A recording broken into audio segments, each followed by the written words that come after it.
magbibigay naman ng puntos sa 8 celebrity performers. 1 to 8 points ang kanilang ibibigay, with 8 being the highest. Magbibigay din naman ng 3 points ang bawat isang celebrity performer sa co-performing nilang mapipili nila.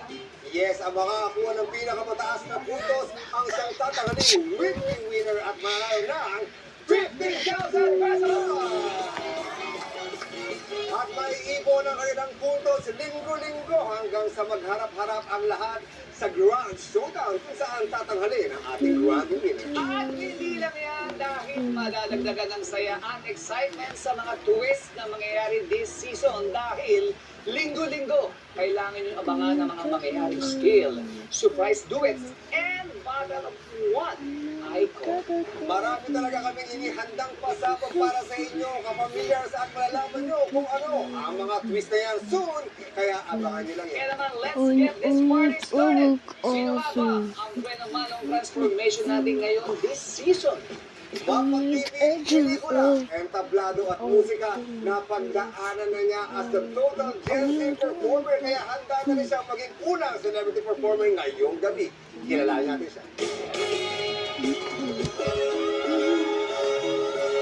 Hi everyone, ako si Alexa Ilacad. I'm a TV and theater actress, singer-songwriter, an occasional dancer, a host, and a vlogger. Nakapag-comedy na ako, drama, kontrabida, musical, yan, nagawa ko na po yan lahat.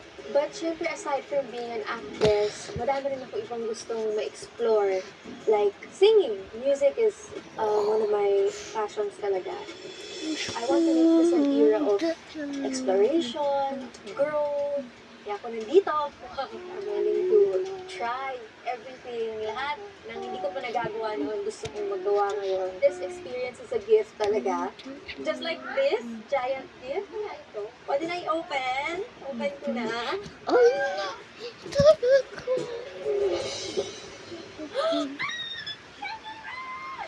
My favorite! Hi, Alexa! Hi! Coach Wong! Ang gagayahin mo ay si Shaq.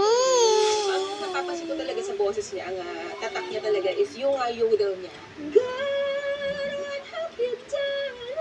Mga ganun. Yung, paano yun? What have you done? Ganon. Mga ganun atake niya eh. Parang yun yung kailangan mo na talaga i-master. Sa dulo. Yes. Pero may pride sound. Arte, may ganong arte.